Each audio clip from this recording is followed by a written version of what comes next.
Bonjour à tous, donc je suis Johan Savorard. C'est moi qui ai aujourd'hui l'honneur de modérer cette session des prix jeunes chercheurs OSCAR 2022 avec deux belles présentations cet après-midi. Donc une première présentation d'Alessandra Guasto, qui est diplômée donc en physiologie, physiopathologie à l'Université de Paris pour les travaux dirigés donc, par le professeur Valérie Cormier-Daire et qui ont été effectués à l'Institut Imagine.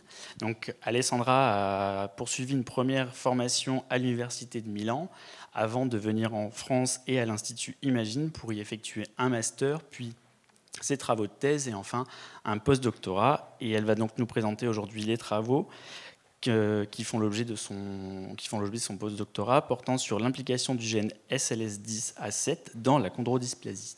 On te remet donc d'abord le prix. Okay.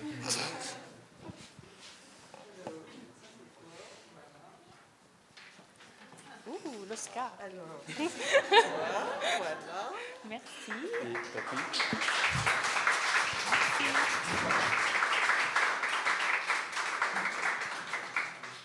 So, good afternoon to everyone. First, I would like to thank the Filière OSCAR for the prize. And today I'm going to present you my project, which concerns the understanding of the impact of glycosaminoglycan biosynthesis defects on the endochondral ossification in SLC10A7 knockout mouse model with chondrodysplasia and multiple dislocations. So chondrodysplasia with multiple dislocation is a group of rare genetic skeletal disorders characterized by severe pre- and postnatal growth retardation, joint laxity and dislocation of large joints, and advanced carpal and tarsal bone age with extra-ossification center. So up to date, several genes have been associated with this group of pathologies, and very interestingly, all of these genes code for protein which are implicated directly or indirectly in different steps of the proteoglycan biosynthesis. Proteoglycans are organic macromolecules which are expressed on the cell surface or in the extracellular matrix, and they're very important for the bone development because thanks to the glycosaminoglycan side chains can interact with several growth factors which are essential for the chondrocyte maturation. So the proteoglycans are composed by a core protein, a common linker region, and one or several glycosaminoglycan side chains which are composed by the repetition of specific disaccharides to form the chondroitin sulfate, the dermatan sulfate, or the heparan sulfate. Very interestingly, studying patient fibroblasts with mutation in all of these genes, we have been able to demonstrate proteoglycan biosynthesis defects, and this suggests that there is a common physiopathological mechanism within this group of pathologies. So in my talk today, we'll focus on one of these genes, which is SLC10A7. SLC10A7 is a member of the solute carrier family SLC10. It is a 10 transmembrane domain transporter expressed in the Golgi apparatus where the proteoglycan synthesis occurs. And several studies suggest SLC10A7 as a negative regulator of the cytosolic calcium homeostasis. And this is very important because we know that the GAG glycosylation and synthesis are tightly regulated by the Golgi ion homeostasis. So in our lab, we identified 6 cases from 6 distinct families with homozygous loss-of-function mutations in the SLC10A7 gene. And all these patients showed severe pre- and postnatal growth retardation, dislocation of large joints, advanced carpal ossification, cleft palate and macroretrognathia, and in a particular way, these patients showed also amelogenesis imperfecta, which is a specific tooth enamel defect. So since we wanted to investigate the consequences of the deletion of SLC10A7 in the endochondral ossification, we developed a mouse model knockout for the SLC10A7 gene. And fortunately, this mouse model perfectly recapitulates the patient phenotype since the mice showed a growth retardation, shorter long bones, and more rounded and smaller head, and also the enamel defect.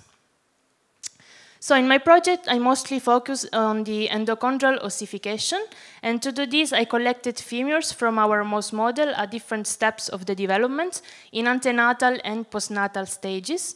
And first, we performed safranino staining, which is a specific staining for the glycosaminoglycans.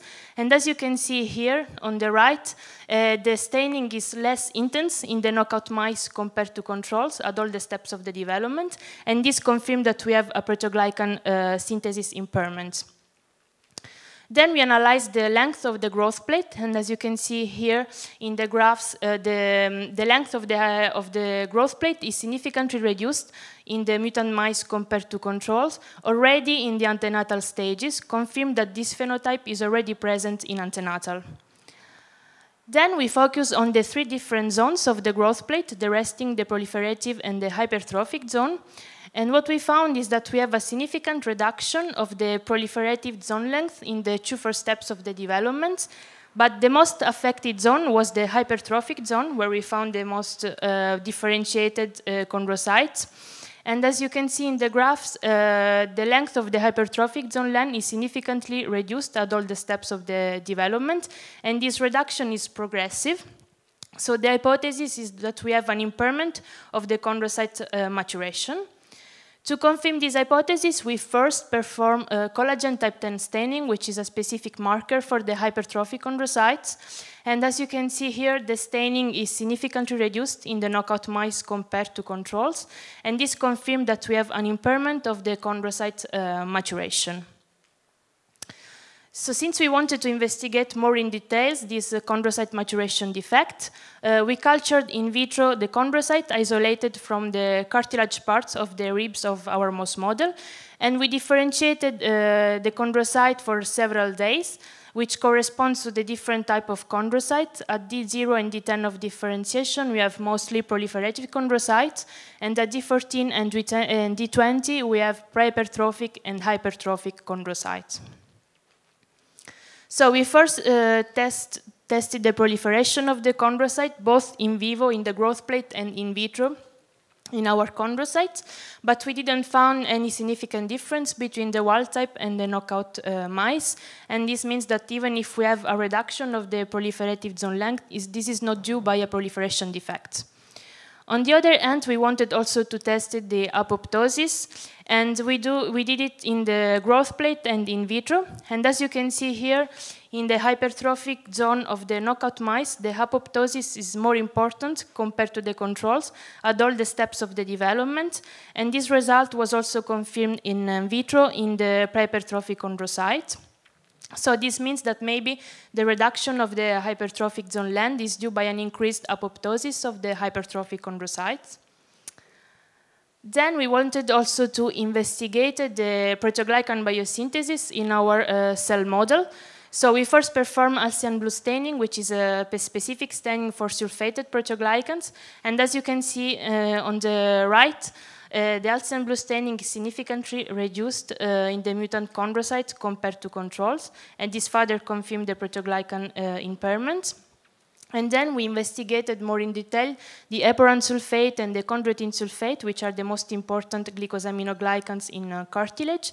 And as you can see on the right, we have a significant reduction of both the heparan sulfate and the chondroitin sulfate after 62 hours of seeding. Then we wanted to investigate also the differentiation and the mineralization of our chondrocytes. For the differentiation by LP staining, we didn't find significant differences between the knockout and wild-type chondrocytes, while for the alizanin red staining, which is specific for the calcium deposition in the extracellular matrix, we found a significant decrease of the alizanin red staining in the mutant chondrocyte compared to control, and this may be further confirm the role of SST10A7 in the calcium homeostasis. After that, we wanted to investigate the expression profile of chondrocyte maturation markers by qPCR at the different steps of the chondrocyte differentiation. And the most interesting finding, we found that D14 and D20 of differentiation, that corresponds, as I said before, to prehypertrophic and hypertrophic chondrocytes. And we found a significant decrease of the collagen type type 10 expression are both D14 and D20, which corresponds also with the results that we found in vivo. And we also found an increase of RANX2 expression at D14 and an increase of MMP13 at D20.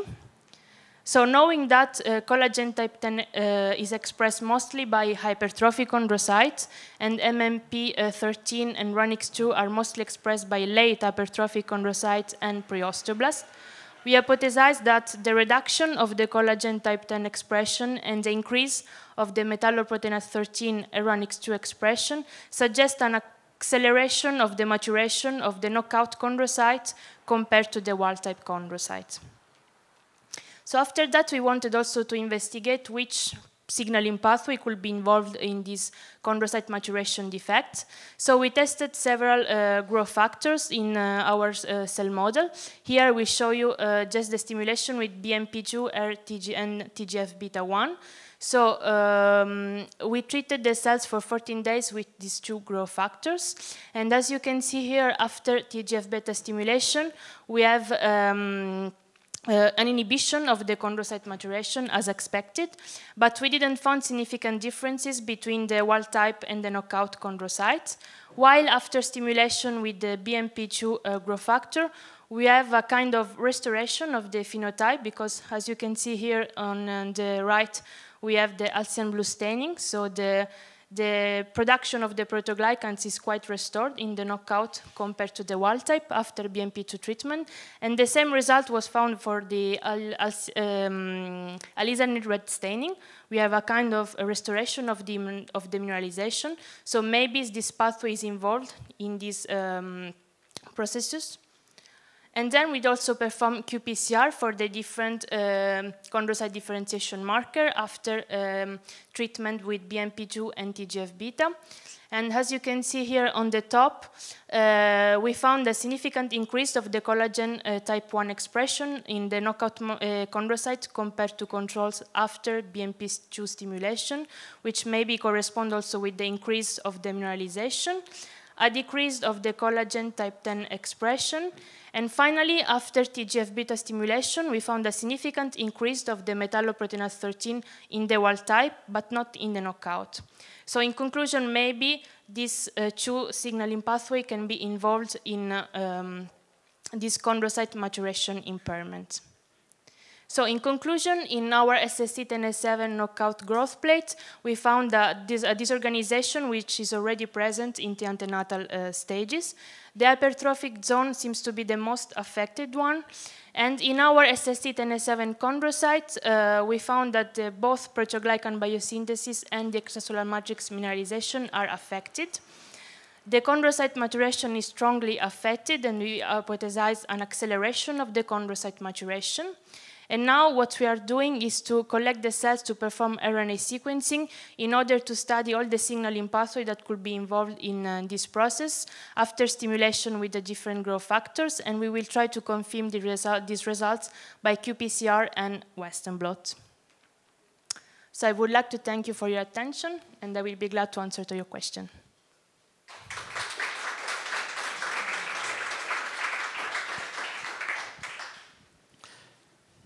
Alors, je me permets déjà une première question. Sur le modèle clinique que tu présentes, il y a différentes manifestations extra-squelettiques, notamment au niveau oral avec des amylogénèses imparfaites. Est-ce qu'au niveau du modèle murin, c'est quelque chose qui a été retrouvé ou pas du tout?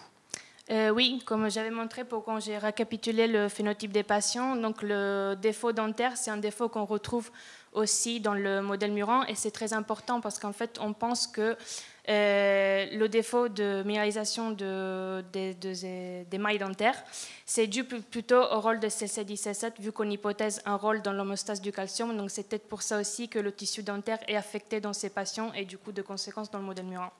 Alors, Alessandra, ce que j'ai vu aussi, c'est qu'il y a une réponse différente à la BMP2 et au TGF-bêta. Comment est-ce que, par exemple, l'expression de col 1, comment est-ce qu'on expliquerait ça? Est-ce qu'il y a aussi des modifications des récepteurs au TGF-bêta, par exemple? Ça, du coup, on ne le sait pas encore. Et c'est pour ça qu'on espère qu'en effectuant de l'analyse de RNA sec, on pourra avoir une idée plus générique de ce qui se passe au niveau de différentes voies de signalisation. Parce que là, juste en stimulant les chondrocytes, on peut voir ce qui se passe à la fin, donc dans l'activation de certains gènes, mais on ne sait pas exactement à quel niveau de la voie de signalisation on a le défaut.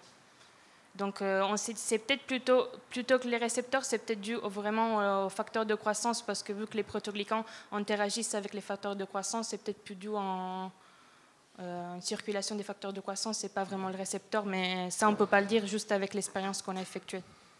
SLC10A7 est un transporteur.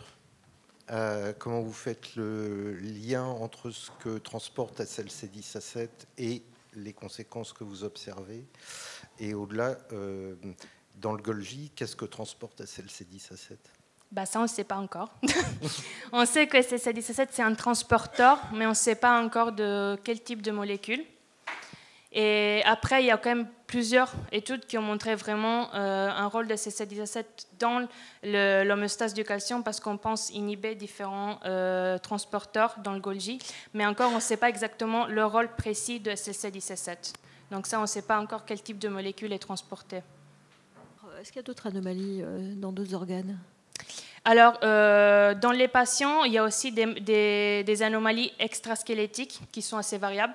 On peut avoir aussi des défauts cardiaques ou des déficiences intellectuelles. Dans notre modèle murin, on n'a pas remarqué vraiment de phénotype extrasquelettique. Après, on n'a pas vraiment étudié, donc on ne sait pas si ce n'est pas juste parce qu'on n'a pas regardé. En tout cas, on n'a pas de problème de létalité. Mais après, on ne sait pas trop ce qui se passe au niveau cardiaque et intellectuel parce qu'on n'a pas vraiment fait des études dessus. Mais peut-être que si on faisait des études de comportement, on pourrait quand même trouver quelque chose. Mais on n'a pas regardé, donc on ne sait pas vraiment. Moi, j'ai une question. Vous avez regardé, sauf erreur, le phénotype uniquement jusqu'à la naissance? Non, aussi, c'était jusqu'à 8 semaines. Ah, pardon. Oui, oui. Donc, vous avez montré les résultats? Je suis passé à côté alors. Moi, mon travail vraiment de plaque de croissance, je l'ai fait jusqu'à 4 jours, mais toute la caractérisation squelettique a été faite jusqu'à 8 semaines. D'accord, donc ma question est encore valide. Est-ce que vous avez vu des modifications de l'ossification secondaire? C'est en cours. Parce que du coup, on s'était posé la question, parce que vu qu'on a une accélération de l'ossification primaire, on s'est posé la question par rapport à l'ossification secondaire, mais du coup, c'est en cours. On a collecté les souris à différents temps, 7 jours, 14 jours et 21 jours, pour voir effectivement, au niveau général, ce qui se passe.